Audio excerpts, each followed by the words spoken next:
Vamos a ver.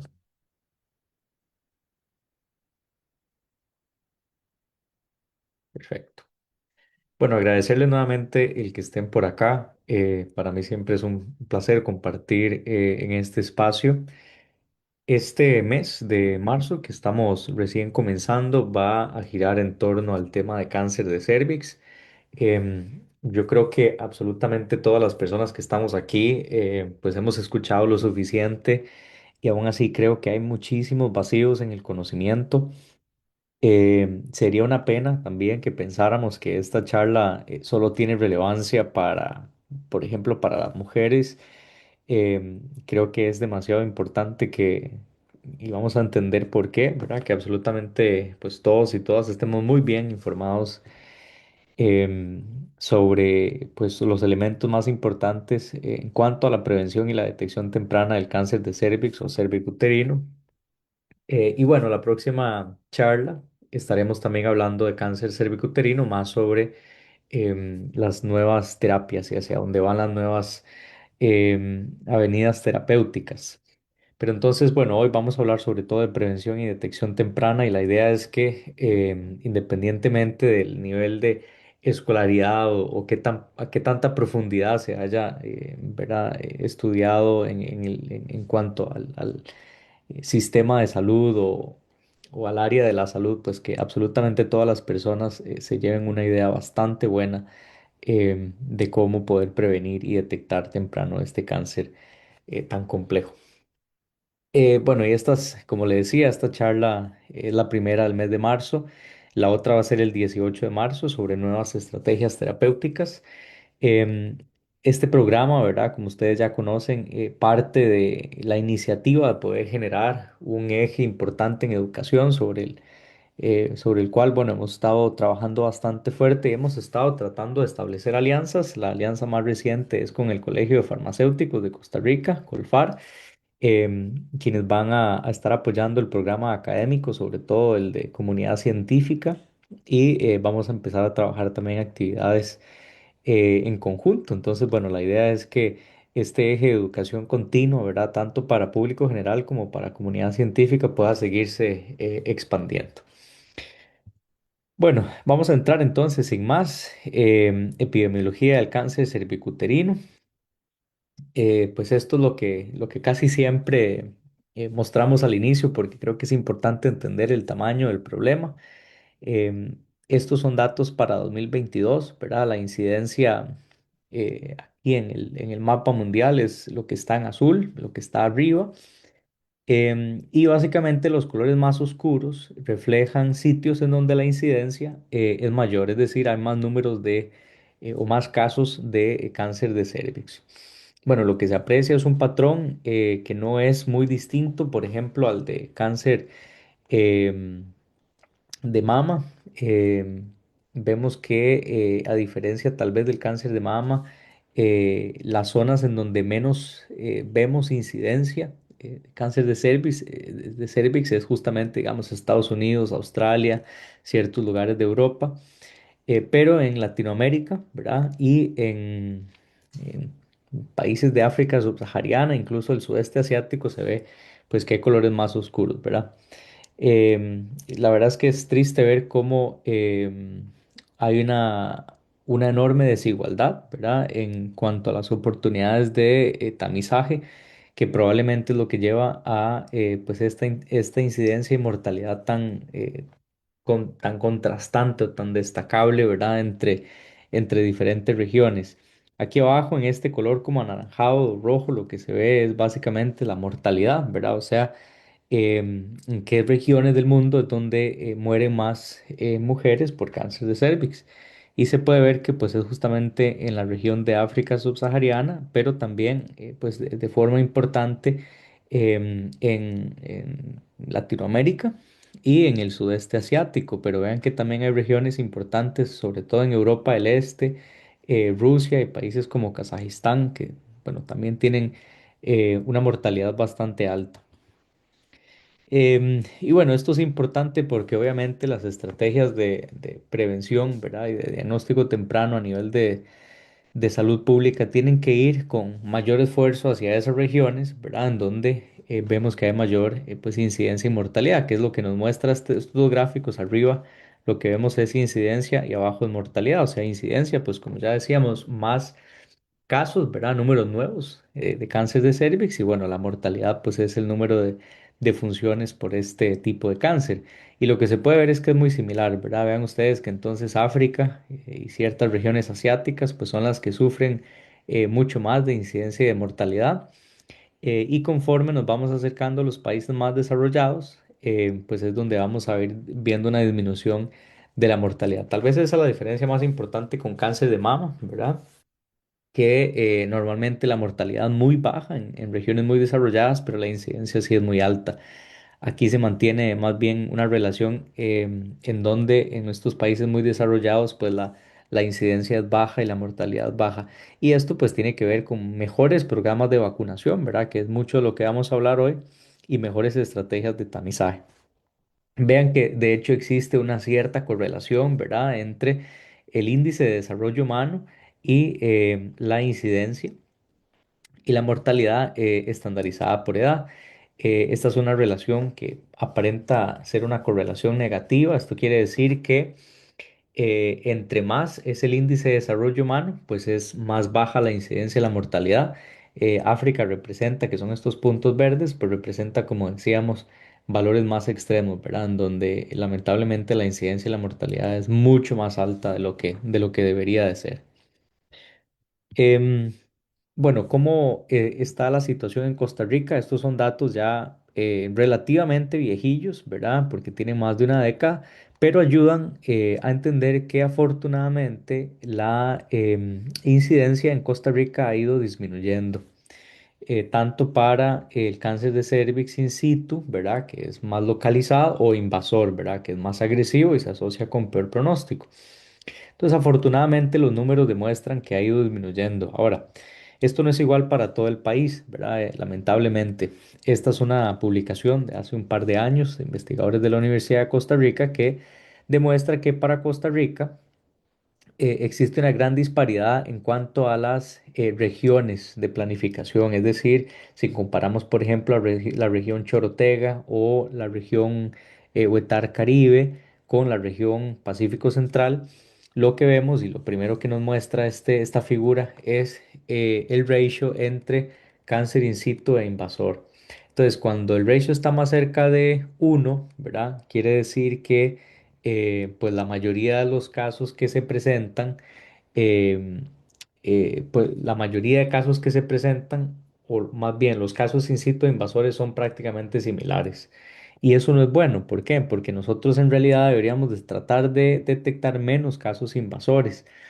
Y tal vez el gráfico que es más preocupante es este abajo, porque es el porcentaje de mujeres que se realizaron el Papa Nicolau hace 5 años o más, ¿verdad? Por supuesto, no debería de ser cada 5 años, debería ser mucho más periódico.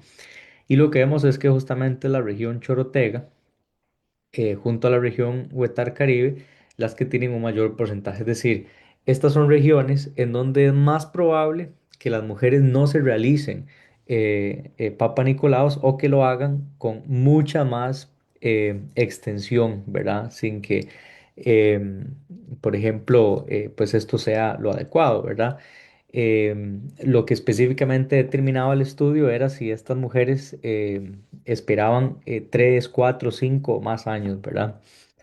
Esto realmente nos invita a pensar que en Costa Rica se necesita, ¿verdad?, que se hagan esfuerzos un poco más dirigidos justamente hacia estas regiones, no solamente con el objetivo de tratar de asegurar una mayor cobertura en la vacunación, ¿verdad?, de niños y pues, bueno, de niñas y ojalá de niños también, sino que también una mayor cobertura para el screening, ¿verdad? O el tamizaje, que vamos a hablar un poco de eso. Luego, cuando hablamos de ancestría, esto es muy importante que no lo olviden. Muchas veces cuando escuchamos hablar sobre un tipo de cáncer, ¿verdad? Por ejemplo, cáncer de cervix, cáncer de mama, cáncer de pulmón, nos olvidamos que a pesar de que obviamente todos los humanos somos iguales, venimos de lugares distintos, ¿verdad? Y esas diferencias son importantes a nivel genético. Por ejemplo, no es lo mismo hablar de alguien que tiene, ¿verdad? Ascendencia latina, ¿verdad? O hispana, alguien que tiene ascendencia asiática, alguien que tiene una ascendencia afroamericana. em, y esto determina muchas cosas, ¿verdad? Por ejemplo, en este estudio lo que nos demuestran es que las mujeres negras no hispanas son las que tienen mayor incidencia de cáncer de cervix. Em, Interesantemente, el cáncer de cervix es menor, ¿verdad? En mujeres blancas no hispanas. Y esto podría tener, bueno, hay muchos determinantes sociales, ¿verdad? Yo siempre he hablado sobre los determinantes sociales.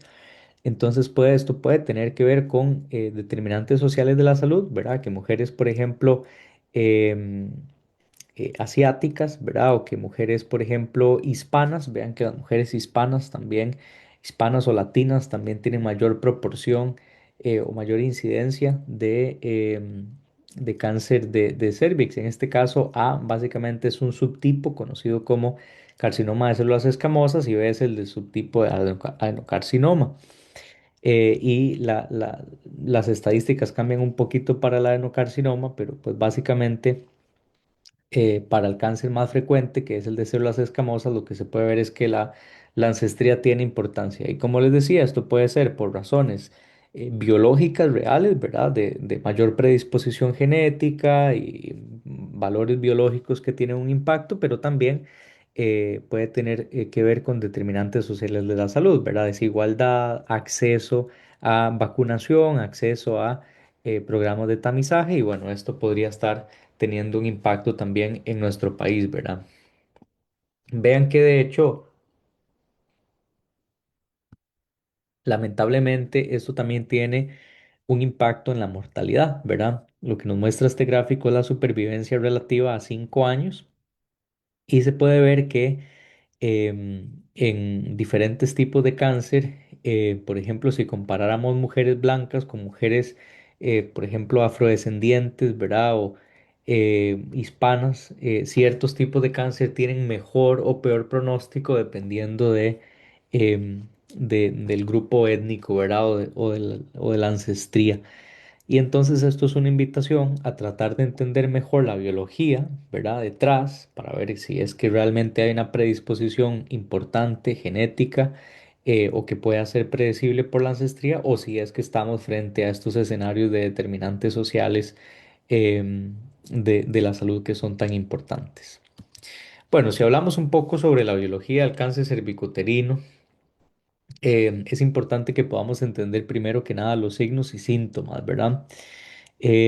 Lo más común, por ejemplo, según los estudios, es observar em, un sangrado vaginal que es inusual, ¿verdad? Y esto puede tener que ver con sangrados durante o después de las relaciones sexuales. Esto puede tener con sangrados durante, ¿verdad? Un periodo, ¿verdad? Y otro. O sea, sangrado entre ciclos menstruales, ¿verdad? O incluso sangrados después de la menopausia tener periodos en donde hay sangrados mucho más inusuales y más fuertes que en otros, ¿verdad? También secreciones vaginales que no son normales, ¿verdad? O que son de diferentes colores o dolores fuertes. Y bueno, también hay otros elementos que tienen que ver ya con dolor, ¿verdad? Que son un poco más inespecíficos. em, pero que pueden volverse un poco más específicos si el dolor pasa, por ejemplo, de espalda baja hacia dolor, por ejemplo, en los huesos de la pelvis y en la región como ¿verdad? Como del abdomen. Por supuesto que también si hay dolor durante las relaciones sexuales, estos pueden ser síntomas, signos, ¿verdad? Que podrían indicar que hay algo inusual. En este sentido, bueno, las recomendaciones son muchas y vamos a ir viendo los diferentes niveles de recomendaciones que hay. Pero bueno, lo importante es conocer el propio cuerpo, ¿verdad? Y tratar de llevar un control del ciclo menstrual. También esto puede ayudar bastante. Es uno de esos elementos que tal vez ahora, ¿verdad? Que hay tantas aplicaciones móviles y que hay un poco más de apertura sobre la conversación de estos temas, puede ayudar a entender si hay algún problema de fondo. ¿Cuáles son esos factores de riesgo para cáncer cervical? Bueno, vamos a ver que la gran mayoría, se dice que casi el 100% de los cánceres cervicuterinos se deben a la infección por virus de papiloma humano, que vamos a hablar bastante de esto. Sin embargo, hay otros factores que son también importantes y pueden sumar a aumentar el riesgo, ¿verdad? Em, Porque en este sentido, la infección, ¿verdad? Aunque no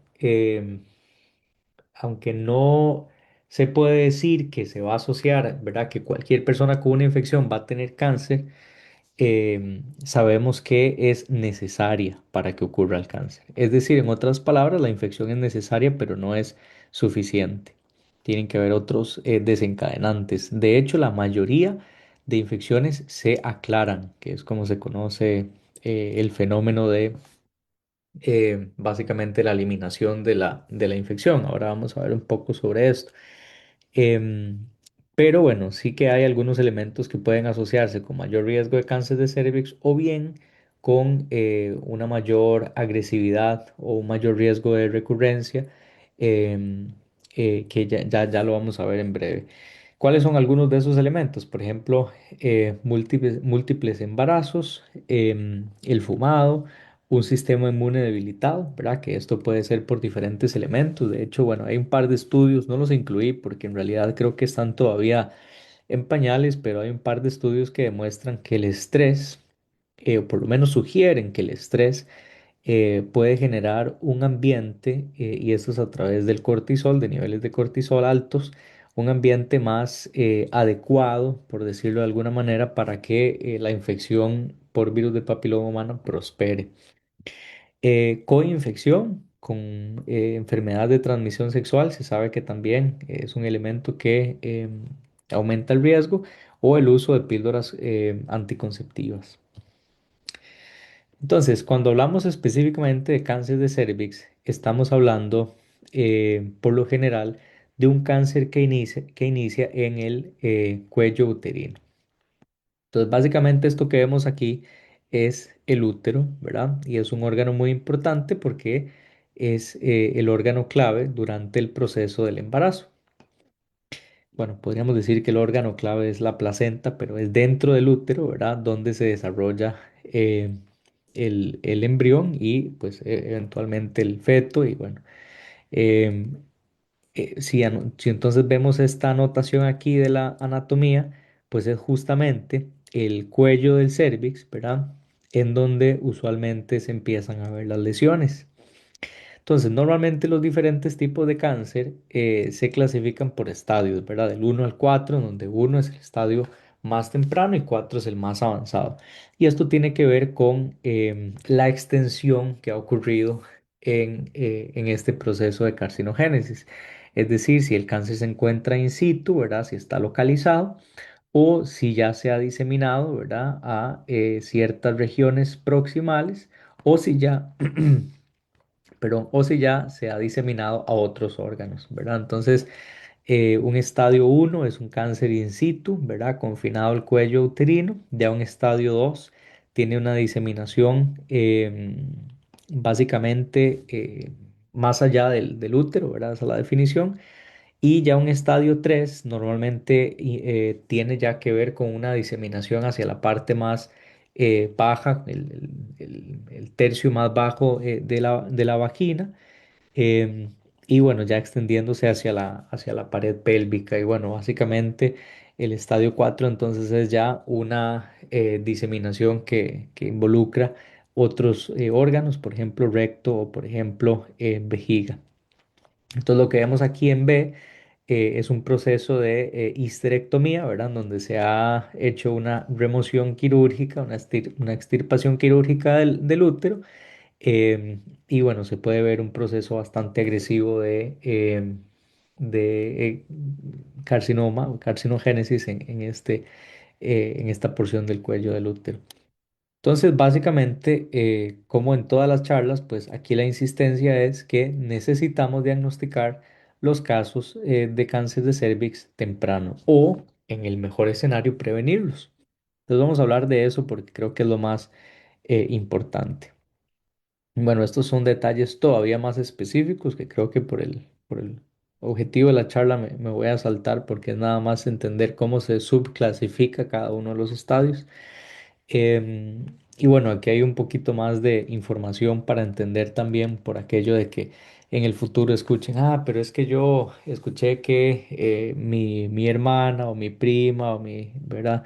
Era un carcinoma de células escamosas, ¿verdad? Bueno, hay que entender que em, los diferentes tipos de cáncer tienen diferentes clasificaciones. Esto tiene que ver con la histopatología, ¿verdad? Tiene que ver con principalmente el tipo de células y el tejido en el que ocurre el proceso de cáncer, ¿verdad? Entonces, eh, ahorita lo vamos a ver un poco más en detalle con unas ilustraciones, pero el tipo de cáncer más frecuente a nivel cervical es el carcinoma de células escamosas. El segundo tipo más frecuente es el adenocarcinoma, ¿verdad? Que de hecho ha ido aumentando, ha ido en aumento. Se decía que era un poco menos del 20%, ahora se habla de un 25 hasta un 30% de todos los casos. Y bueno, luego hay otros tipos que son un poco más infrecuentes. Específicamente para el subtipo más común, que es el carcinoma de células escamosas, sabemos que, por ejemplo, factores como el tener varias o múltiples parejas sexuales, pues confiere un mayor riesgo, ¿verdad? Y esto porque básicamente es la actividad sexual la que se asocia con el riesgo de contraer el virus de papiloma humano, que no es uno, ¿verdad? No es el virus, en realidad son múltiples. Hay prácticamente entre 100 y 200 tipos, ¿verdad? De virus de papiloma humano, aunque sabemos que hay entre 10 y 15 que son realmente los que pueden eh, promover carcinogénesis, no solamente en cervix, sino, por ejemplo, en regiones también como, por ejemplo, cavidad oral, ¿verdad? O, bueno, cabeza y cuello en general, ¿verdad? Que ha habido un gran aumento de cáncer de cabeza y cuello por infección de virus de papiloma humano, ¿verdad? Otro de los elementos es, bueno, el hecho de tener la primera relación sexual menor a los o antes de los 18 años.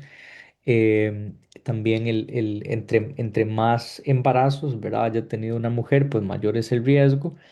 Em, y bueno, otros elementos como fumar, por ejemplo, la ancestría que hablábamos, ¿verdad? Ya sea ser de una ancestría más hispana o más afrodescendiente. El uso de anticonceptivos, como decíamos.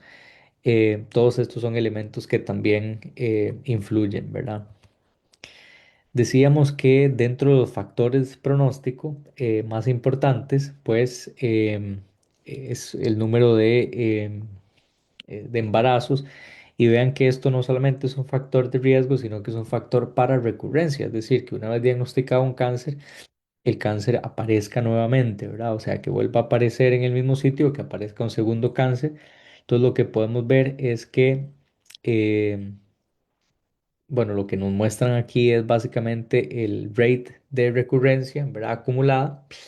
Em, entonces, por ejemplo, lo que comparan son diferentes variables, ¿verdad? Entonces, sabemos que un elemento que es bastante interesante y que confiere un gran riesgo de recurrencia es, por ejemplo, pérdidas, ¿verdad? En diferentes embarazos, ¿verdad? Em, Entre más pérdidas, por ejemplo, haya sufrido una mujer, es más probable que, si en el caso de un diagnóstico de un cáncer de cervix, pues que tenga recurrencia, ¿verdad? Lo mismo, pues si se diagnostican más tardíamente, ¿verdad? O sea, si una mujer se diagnostica en estadio más temprano, por ejemplo, en estadio uno, pues va a tener menos riesgo de que haya recurrencia. Y bueno, hay otros elementos por ahí que también son importantes, ¿verdad? Como el hecho de si ya hay diseminación a nódulos linfáticos, ¿verdad? Pues eso va a tener mayor riesgo de recurrencia. Entonces, conocer estas variables son importantes porque pueden ayudar a estratificar mejor a la población y a poder brindar opciones de monitoreo y terapéuticas orientadas, ¿verdad? A las necesidades de esa paciente. Em, bueno. Entonces, si sabemos que prácticamente el 99,8, ¿verdad? por ciento de todas las infecciones o de todos los casos de cáncer de cervix se deben por infecciones por el virus del papiloma humano, ¿verdad? Aquí VPH es como lo conocemos en Costa Rica por las siglas en español, pero virus del papiloma humano, en inglés HPV, ¿verdad? Por las siglas en inglés, Human Papilloma Virus. Si sabemos que es justamente el virus el que se asocia, ¿verdad? O esta infección con la mayoría, si no todos los casos de cáncer de cervix, pues entonces podríamos pensar que el cáncer de cervix es uno de los cánceres más prevenibles, ¿verdad?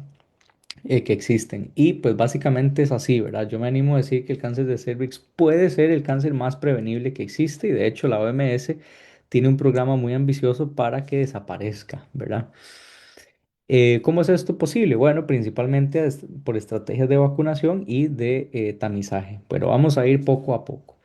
Lo primero es entender que eh, muchos, ¿verdad? Tipos de virus de papiloma humano se asocian con múltiples tipos de cáncer. Por ejemplo, ahora decía cabeza y cuello. Bueno, vean, por ejemplo, en orofaringe, cáncer de todo, básicamente toda la cavidad oral y la cavidad faríngea. Vean que es principalmente en hombres que ocurren, ¿verdad? Ocurren muchísimos casos al año en hombres asociado, esto es básicamente lo que se conoce como cáncer de cabeza y cuello, virus de papiloma humano positivo.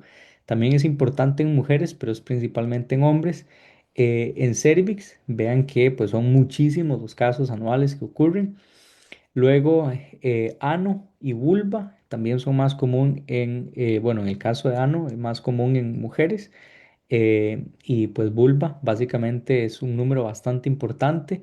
Y también hay otros subtipos que se asocian con cáncer específicamente en el pene o en la vagina. Entonces, pues es importante que podamos reconocer que la infección por virus de papiloma humano no solamente confiere un riesgo para las mujeres, ¿verdad? Y por eso es que esta charla no es solamente para las mujeres, ¿verdad? El tema de la infección por virus de papiloma humano es un tema de salud pública para hombres y para mujeres, ¿verdad? Porque básicamente el contraer, por ejemplo, como hombre, una infección por virus de papiloma humano, podría entonces llevar a un desarrollo de cáncer de pene, de cáncer de ano o de cáncer de cavidad oral, ¿verdad? O de cáncer de cabeza y cuello. Entonces, bueno, esto es muy importante que quede claro. Y por eso es que también se aboga por la vacunación de niños y no solamente la vacunación de niñas. Pero bueno, vamos a aterrizar ahí en algún momento. Entonces, lo que vemos acá específicamente es que si es que hay cientos de virus de papiloma humano, entonces, ¿cómo sabemos cuáles son los tipos más agresivos o los que se asocian con cáncer cervical? Bueno, estos estudios ya se han hecho y sabemos que son precisamente los subtipos 16 y 18 los que se asocian con mayores casos de cervix, específicamente el subtipo 16. Vean que igual hay otros como el 45, 31, 33, 52. Todos estos son casos, ¿verdad? O subtipos de virus que se asocian a casos de cáncer de cervix. Entonces, bueno, ustedes se podrán imaginar que las estrategias de vacunación pues van en la línea de pues generar inmunidad contra estos principales subtipos.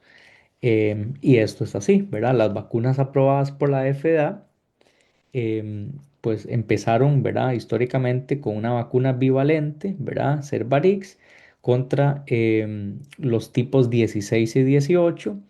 Luego vino Gardasil cuadrivalente, esto es que cubría para 16 y 18, también contra los subtipos 6 y 11. Y la más popular ahora, que es la Gardasil 9, que es básicamente o que cubre 9 diferentes subtipos, ¿verdad? El 16 y 18, ¿verdad? Que son los más oncogénicos, pero también pues 6, 11, 31, 33, subtipo 45, 52 y 58. Bueno, esto no es para un examen, no hace falta aprenderlo, pero sí que es importante saber que em, dependiendo de cuál es la vacuna, así será el rango de protección para pues hombres y mujeres. Vamos a entender un poco más sobre el tema de la carcinogénesis y cómo es que este virus puede causar un cáncer específicamente en el cuello uterino. Te vamos a empezar por esta imagen de acá arriba. Esta imagen de aquí arriba lo que nos demuestra, y es muy común, ustedes probablemente la verán en diferentes, si hacen alguna investigación sobre cáncer de cervix, la verán en muchos artículos. Lo que vemos aquí en el eje X es la edad, ¿verdad? Entonces 10 años, 20 años, 30 años, 40, 50. Y lo que vemos aquí es la prevalencia de la infección por virus de papiloma humano. Y vean que el pico es a los 20 años, porque esto se correlaciona no necesariamente con el inicio de la vida sexual, pero con el pico de actividad de la vida sexual. Em, Esto no quiere decir que inmediatamente entonces aumenta el riesgo de cáncer. Hay un pequeño lag o un gap, ¿verdad? Donde ustedes pueden ver que las lesiones, perdón, precancerígenas empiezan a aparecer es hacia entre el final de de la segunda década e inicio de la tercera, ¿verdad? Con un pico en los 35 años, digamos.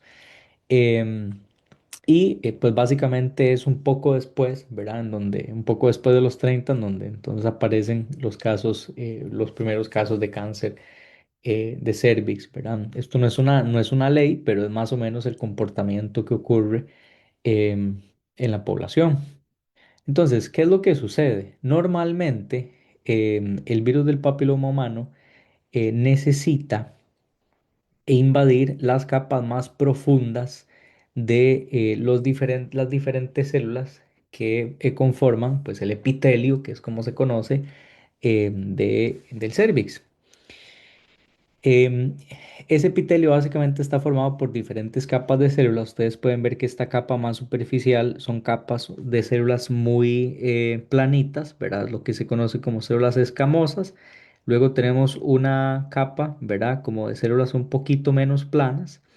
Luego hay otra capa más gruesa, ¿verdad? De células que son más grandes.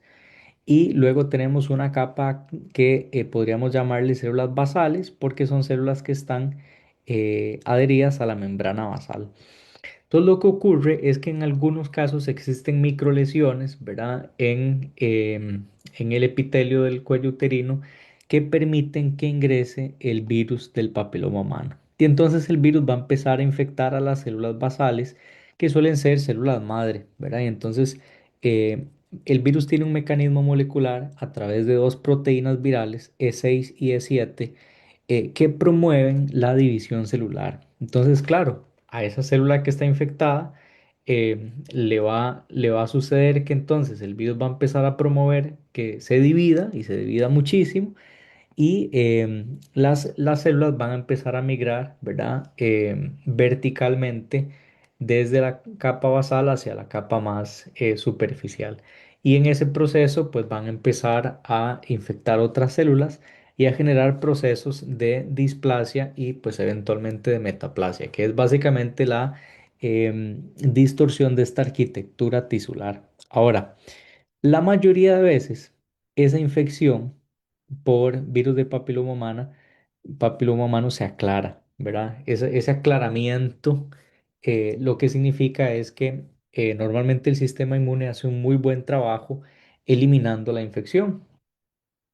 En algunos casos, la infección puede progresar, ¿verdad? Y generar lesiones precancerígenas, pero aún así esa lesión precancerígena puede sufrir una regresión, ¿verdad? Y básicamente no avanzar hacia la parte ya cancerígena, hacia la parte invasiva. Entonces, se dice que la mayoría de las mujeres se encuentran, ¿verdad? Las que son positivas para papiloma humano se encuentran en este ciclo, ¿verdad? De epitelio normal, infección, aclaramiento, precáncer, regresión, aclaramiento.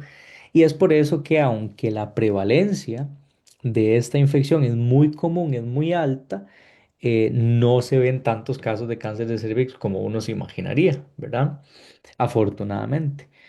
Esto no quiere decir que no es importante, sino que lo que quiere decir es que afortunadamente, a pesar de que a pesar de que es un virus muy generalizado, ¿verdad? O muy prevalente en la población, muchas de estas infecciones terminan siendo aclaradas, ¿verdad? O eliminadas por el sistema inmune, por el propio cuerpo y por los propios mecanismos celulares. Entonces, si quisiéramos ver un poco más en detalle ese proceso, ¿verdad? De infección, lo que tenemos que imaginarnos es que este espacio aquí significa como un desgarro, como una microlesión en el epitelio, ¿verdad? Y aquí se puede ver entonces todas esas capitas de las que hablábamos, ¿verdad? Tenemos una zona más superficial en donde están esas células planitas, esas células escamosas que yo mencionaba. Tenemos una zona media, ¿verdad? Donde hay células mucho más grandes. Em, y luego tenemos una capita de célula basal, ¿verdad? Donde aquí es donde hay muchas de las células madre, que son las células que tienen la capacidad de formar pues todas las otras células que vemos conforme nos movemos hacia las etapas o las capas más superficiales. Entonces lo que empieza a suceder es que cuando hay una infección viral de las células basales, diferentes elementos del episoma, o sea, de este material genético del virus, eh, puede empezar a generar cambios en la célula, por ejemplo, como decía, a través de la proteína E6 y E7, de manera que las células basales empiezan a dividirse muchísimo y con esto se empiezan a replicar, se empieza a replicar el material genético del virus, ¿verdad?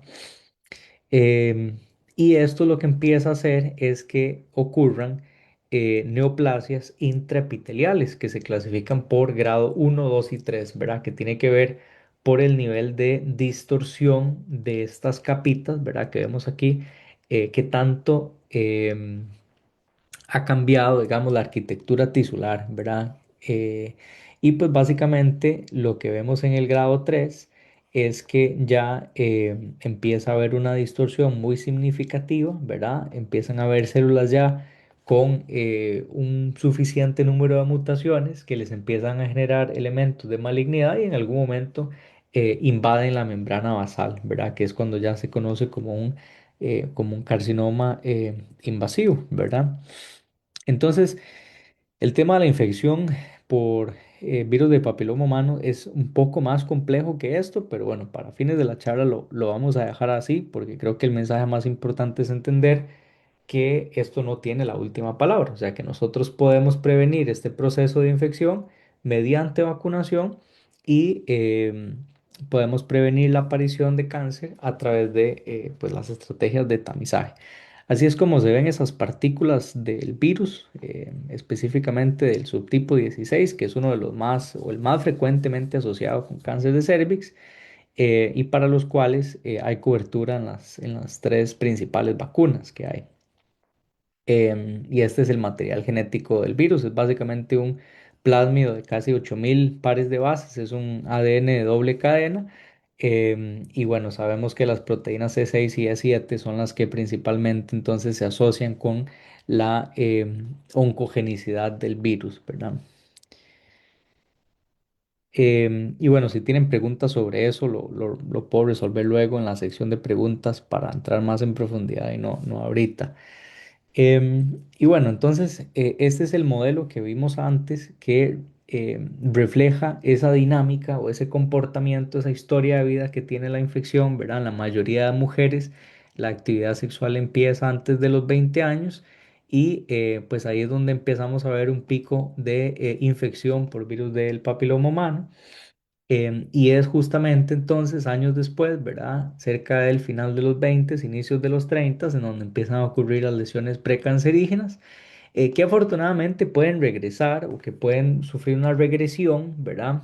Es decir, en otras palabras, no progresan a cáncer y entonces esto hace que no veamos un incremento de los casos de cáncer correspondiente a este pico, ¿verdad? No es que luego hay otro pico, ¿verdad? Sino que los casos de cáncer afortunadamente van aumentando, pero mucho más lento y no corresponden a estos picos que vemos aquí, el primero de infección y el segundo de lesiones precancerinas, precisamente por el aclaramiento que tienen la mayoría de estas infecciones, ¿verdad?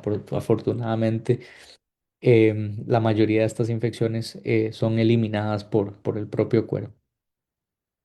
Entonces, para entrar en la última fase, ¿verdad? Que es sobre el tema de prevención y detección temprana, bueno, ¿cuáles son las recomendaciones y cómo podemos hacer para realmente eh, eliminar uno de tantos tipos de cánceres que hay y uno de los que en realidad puede llegar a ser bastante agresivo y maligno? ¿Y cuáles son esas estrategias? Bueno, las estrategias básicamente son dos.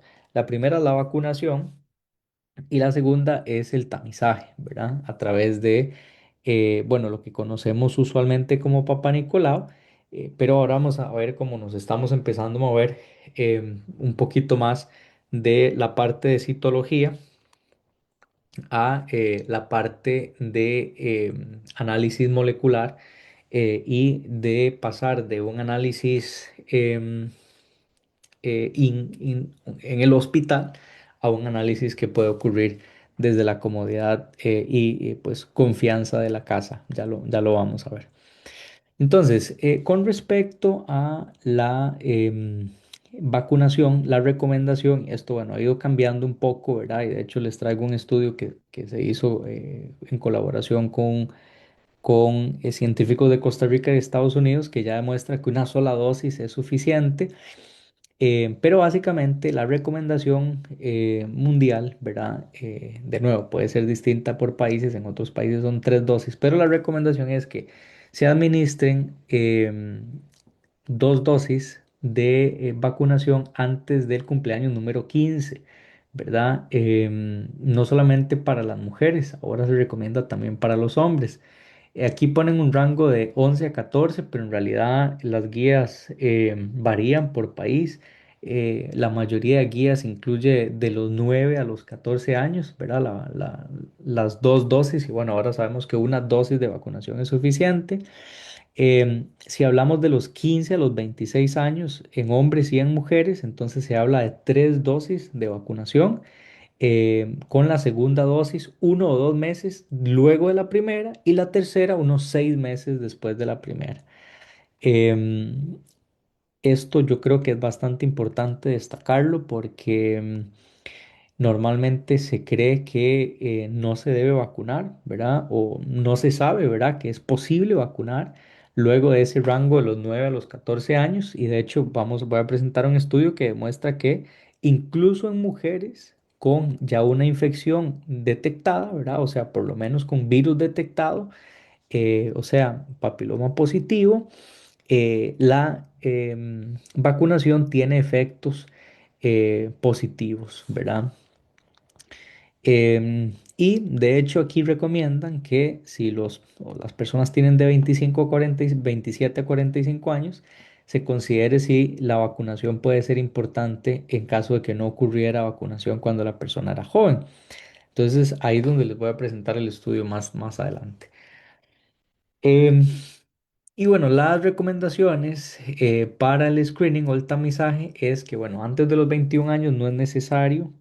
Entre los 21 y 29, ¿verdad? Se recomienda solamente la citología cada 3 años. De los 30 a los 65, ¿verdad? Aquí es donde también las cosas han cambiado un poco porque normalmente era solo citología cada 3 años. Empezaron a moverse a citología con análisis molecular, ¿verdad? Cada 5 años. Em, y ahora la recomendación, y por lo menos es la recomendación para la Unión Europea, es que se haga un análisis basado en la parte molecular solamente cada 5 años. Esto es porque tiene mayor sensibilidad de diagnóstico de lesiones más avanzadas, digamos, o lesiones más peligrosas, ¿verdad? Y ya no se recomienda ningún tipo de screening para mayores de 65 años. Entonces, ¿cuál es la meta de la OMS? Bueno, la meta de la OMS, según lo que dicen las guías recientes, es el 90-70-90. Eso significa 90% de las niñas vacunadas em, a la edad de 15 años. O sea, para que se pueda alcanzar esta meta, lo que necesitamos es que el 90% de todas las niñas de nuestro país estén vacunadas a los 15 años. Y lo que quisiéramos es alcanzar al menos un 70%, que bueno, en Costa Rica yo creo que sí andamos un poquito mejor de este número, 70% de mujeres tamizadas, ¿verdad? A los 35 años y al menos 2 veces, a los 35 años y a los 45 años. Y lo que se espera, ¿verdad? Es que se pueda diagnosticar 90% o más, ¿verdad? De mujeres con una enfermedad que esté en un estadio en el que se le pueda dar un tratamiento oportuno. Entonces, si la vacunación es tan importante, tratemos de ver cuál es el estado de la cuestión en el mundo y en Costa Rica.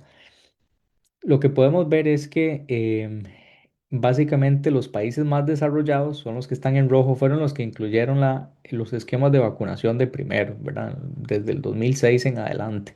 Estados Unidos, Canadá, básicamente toda Europa, em, pues occidental, Australia y algunos países desarrollados, digamos, como por ejemplo Singapur, tiene que estar por aquí, etcétera.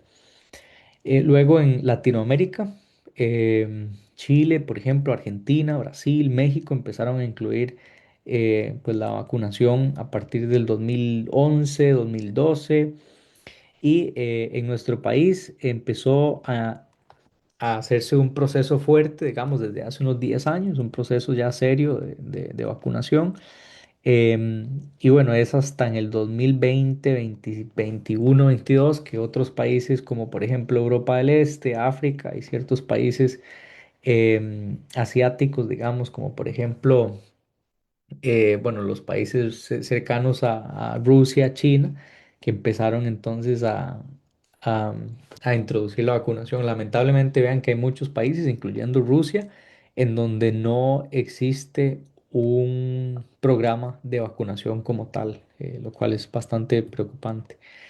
Y bueno, esto también tiene que ver con el índice de desarrollo humano, ¿verdad? Sabemos que países de más alto ingreso, pues son países que tienen mejor cobertura tanto de vacunación como de tamizaje, mientras que los países más pobres, pues son los que básicamente tienen menor cobertura de la población en cuanto a vacunación y tamizaje. Y bueno, esto es básicamente lo que nos demuestra este estudio, ¿verdad? Los países de mayor desarrollo son los que tienen básicamente mayor cobertura de la primera dosis. Costa Rica no está mal, la verdad es que estamos en un básicamente 77% de cobertura en la primera dosis, que ya sabemos que es suficiente. Entonces, pues básicamente tenemos que em, empezar a aumentar ese número para lograr el 90% que propone la OMS, ¿verdad? Y en cuanto al screening, si estamos un poquito rezagados, digamos, tenemos un 66% de cobertura, ¿verdad? Y como veíamos, pues hay regiones en donde la cobertura del screening es peor, ¿verdad? Como en la región Chorotega, por ejemplo, o en la región del Caribe. ¿Y vale la pena? Pues sí, sabemos que estos esfuerzos valen la pena, ¿verdad? Estos son modelos y proyecciones que lo que demuestran es que el riesgo de cáncer es muchísimo más alto, ¿verdad? A conforme pues aumenta la edad de una mujer y es mucho más alto si no hay ningún programa de screening, ¿verdad? Mientras que la diferencia es abismal si hay adherencia al programa de screening, ¿verdad? Y en eso yo creo que ya hay pues suficiente educación en Costa Rica, pero tenemos que seguir insistiendo en que primero que nada existan buenas prácticas de em, citología, Papá Nicolau y pruebas moleculares, pero también que haya una mayor cobertura y mejor educación en las poblaciones más vulnerables y alejadas. Em, este es uno de los estudios que se publicó recientemente, en diciembre del año pasado, entre Costa Rica y Estados Unidos. Es uno de los estudios tal vez más importantes en la historia de Costa Rica porque, por el impacto y además porque se publicó en el The New England Journal of Medicine, que es una de las revistas más importantes de medicina en el mundo. Y básicamente lo que demuestra es que una sola dosis de vacunación en niñas, ¿verdad? Bueno, de 12 a 16 años, más de 20.000 niñas, em, es suficiente. Básicamente, para fines del estudio se diría es no inferior a dos dosis, ¿verdad? Entonces, pues es un estudio muy importante porque demuestra que una sola dosis, tanto de la vacuna bivalente o nonavalente, o sea, el que cubre 9 subtipos, fue similar, ¿verdad? A el resultado de dos dosis. Y bueno, ¿por qué es importante vacunar ahora que hay tanto movimiento, ¿verdad?, en contra de las vacunas? Bueno, sabemos que la principal causa detrás del cáncer de cervix es la infección por virus del papiloma humano, y sabemos que no solamente se asocia a cáncer de cervix. Entonces es importante que entendamos que la vacunación es ese primer paso para proteger a nuestras niñas y también niños contra pues la infección por papiloma humano y eventualmente el desarrollo de cáncer, no solo cervicuterino, sino otros tipos de cáncer. Además que la vacuna es segura y eficaz, se ha estudiado muchísimo, ¿verdad? Y pues ya se ha demostrado que efectivamente recibir la vacuna temprano, ¿verdad? Entre 9 y 14 años es más eficaz antes de que justamente las niñas y niños estén expuestos a este virus a través de las relaciones sexuales. Se sabe además que, bueno, como ya decía, no solamente la vacuna actúa sobre los subtipos que se asocian a cáncer de cervix, sino otros subtipos de cáncer, y pues que la vacuna se puede recibir con otras vacunas, ¿verdad? De hecho, ya es parte del sistema o del abanico, digamos, de vacunas, digamos, del sistema de salud, y pues así debe ser. Yo creo que es importante que en Costa Rica exista más información sobre la importancia de esta vacunación, porque imagínense ustedes que esto fuera posible, por decir, para cáncer de mama o para cáncer de pulmón o para cáncer de páncreas, que hubiera una vacuna que usted sabe que si se la ponen de los 9 a los 14 años es prácticamente muy difícil que a usted le dé cáncer. Y si le da, existe además un proyecto, ¿verdad?, de tamizaje que le permite detectar a tiempo en caso de que haya lesiones sospechosas. Eso es básicamente el sueño que uno tendría para todos los tipos de cáncer, ¿verdad? Y lamentablemente la oportunidad no existe como existe para el cáncer de cervix. Y bueno, ya para ir terminando, lo que les traigo acá es básicamente un análisis que demuestra que incluso en mujeres, esto fue un estudio que se hizo en mujeres de 18 a 53 años, en mujeres em, que ya tenían una infección, ¿verdad? O que sus resultados dieron positivos para virus de papiloma humano, y fueron vacunadas. Pues estas mujeres básicamente, cuando luego analizaron em, el, el aclaramiento, por decirlo así, del virus, ¿verdad? E incluso hicieron lesiones, se dieron cuenta que en el grupo de mujeres vacunadas, la, em, la probabilidad, ¿verdad?, de que tuvieran positividad era mucho más baja. Es decir, aun cuando estas mujeres ya habían dado positivo para el virus de papiloma humano, cuando recibieron vacunación, que en este caso eran 3 dosis, esas mujeres luego, ¿verdad? Luego del seguimiento que les dieron en el estudio, eran menos probable que, que volvieran a dar positivo. Básicamente es lo que demuestra el estudio. El grupo control, pues es un grupo de mujeres que no se vacunó, ¿verdad? Entonces esto básicamente sugiere que puede ser importante considerar que en mujeres, ¿verdad? También en hombres, pero especialmente en mujeres que no fueron vacunadas de niñas, que más adelante en la vida se pueda entonces considerar el esquema de vacunación. Y aquí es donde tal vez voy a dar un poco un giro para explicar, digamos, cuál es la última tendencia en la parte ya no de vacunación, sino en el otro gran brazo, ¿verdad? Que es el brazo de la detección temprana a través del tamizaje. Bueno, usualmente, y aquí es donde me interesa que tal vez escriban sus comentarios, ¿verdad? Usualmente existe como controversia sobre el tema de si em, el Papa Nicolau debería de doler o no, ¿verdad? Yo sé que las experiencias son muy varias y por eso sería muy valioso que lo pudieran compartir acá si lo tienen a bien. Pero tradicionalmente la citología, ¿verdad?, ocurre mediante un proceso que es bastante incómodo, ¿verdad? Es un proceso bastante incómodo porque, bueno, básicamente requiere em, em, abandonar completamente, ¿verdad? La intimidad en el profesionalismo de quien sea que nos esté atendiendo y porque además es bastante invasivo, ¿verdad? Hay que introducir un espéculo. Ese espéculo básicamente va a permitir que se pueda abrir el canal vaginal para introducir un cepillo que va a permitirnos capturar células del epitelio, que esas células van a ser analizadas para ver si hay presencia del virus, perdón, y también van a ser analizadas en el microscopio para ver si hay hallazgos inusuales. Y bueno, esto funciona de manera, ¿verdad? Bueno, yo diría que funciona muy bien si el objetivo es capturar las células, pero el proceso como tal es un proceso, la verdad, que puede ser doloroso y traumático para muchas mujeres. Una de las pequeñas diferencias o de las pequeñas acciones que marcaron la diferencia fue el uso del lubricante. Y también quisiera preguntarles, ¿verdad? Si lo tienen a bien, ¿cuál ha sido su experiencia con el tema de la lubricación?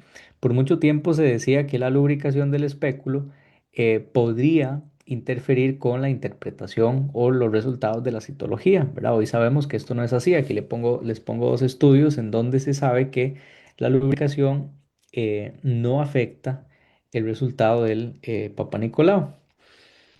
Em, Básicamente porque el objetivo que se tiene, ¿verdad? Es pues facilitar la introducción del espéculo para poder abrir paso en el canal vaginal pues básicamente el cepillo no va a tener, digamos, ningún contacto con el lubricante a base de agua y pues entonces se van a poder capturar las células, ¿verdad? Y las células van a poder analizarse por biología molecular y además por citología, que esto es más o menos lo que se ve, ¿verdad? Esta imagen de la izquierda son células bastante bonitas, así es como se deberían de ver las células del cuello uterino, ¿verdad? Vean que parecen como flores, ¿verdad? O se ven así como em, muy graciosas, ¿verdad? Bastante bonitas, con un núcleo muy pequeñito, muy bien definido.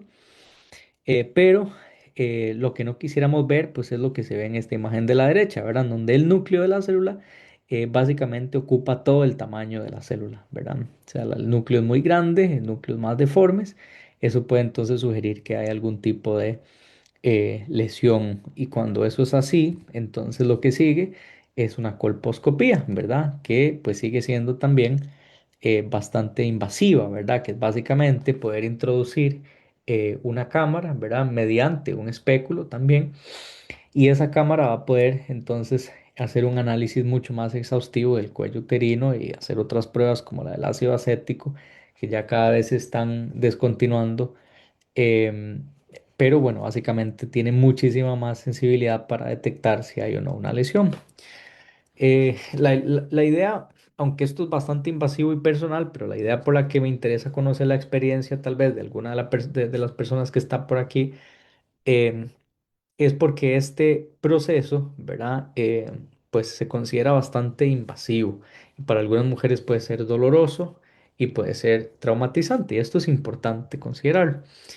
Entonces, una de las cosas que se han empezado a implementar y a ensayar desde hace varios años es el autotesting, ¿verdad?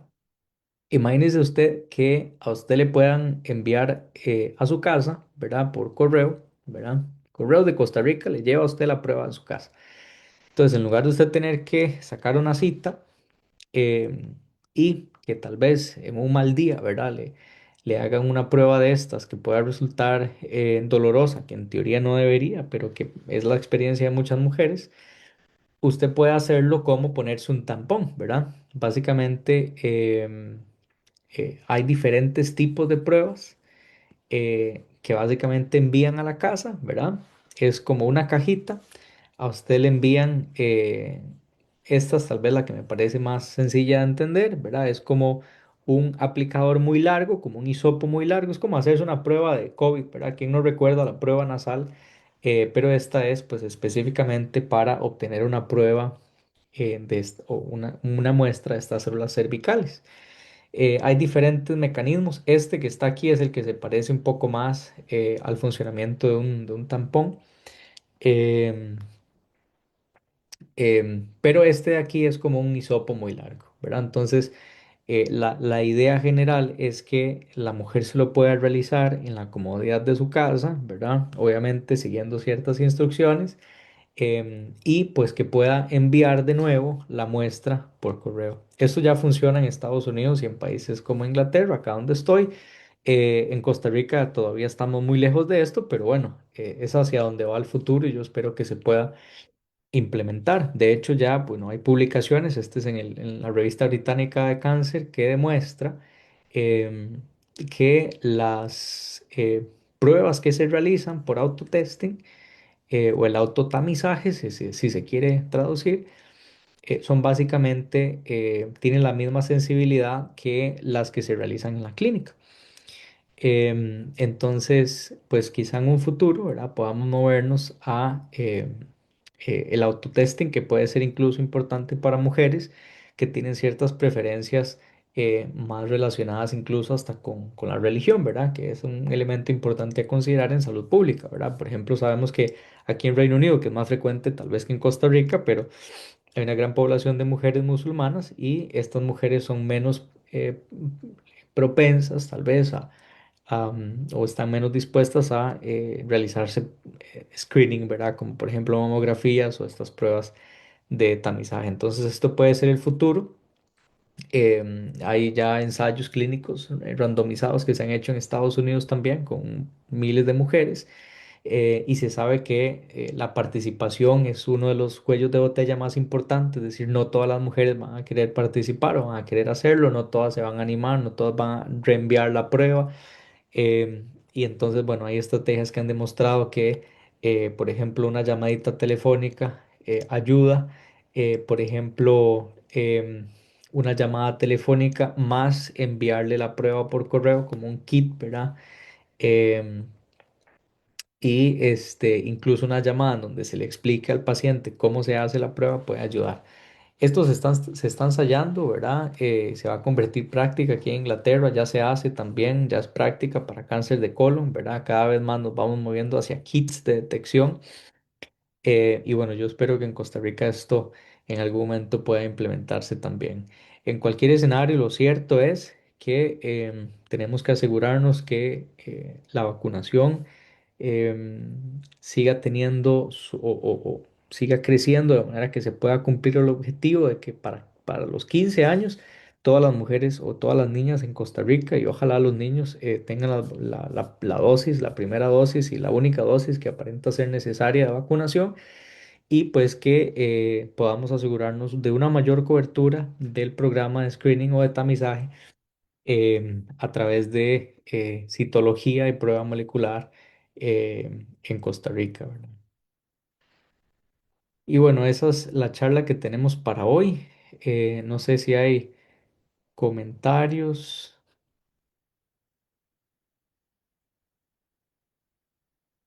Vamos a ver, mientras tanto, bueno, hay una pregunta por aquí.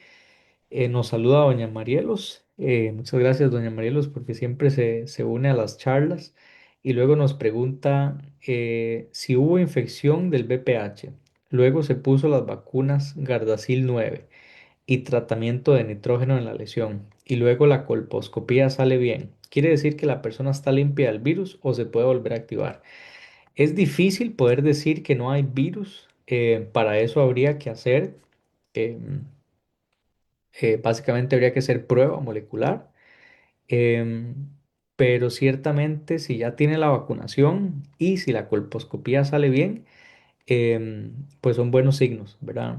Yo creo que en cualquier caso en este escenario habría que darle seguimiento, ¿verdad? Continuo, también depende de la edad y depende de otros factores de riesgo, pero es muy probable que sea importante darle seguimiento, ¿verdad? A pesar de que ya haya vacunación y que haya una colposcopía que haya salido bien. Afortunadamente, bueno, sabemos que aunque haya una infección por virus del papiloma humano, la vacunación ayuda muchísimo, ¿verdad? Entonces, ese tratamiento focal de esa lesión específica más la vacunación puede hacer que pues esa persona no vuelva a sufrir de ninguna lesión. Pero bueno, esto no se puede descartar y siempre se necesita, no, depende del contexto, de la edad y demás, se necesita el control habitual de, de las citologías y de la prueba molecular. No sé si hay más preguntas o comentarios. Vamos a ver quiénes están por acá. Sí, bueno, si no hay más preguntas o comentarios, entonces yo los dejo por hoy, pero entonces nos veríamos el 18 para hablar sobre ya tratamiento, ¿verdad? Exactamente qué es lo que se puede hacer en los diferentes estadios de cáncer de cervix y hacia dónde se va moviendo la ciencia. Bueno, los dejo por ahora y espero que pasen entonces feliz noche. Muchas gracias por unirse.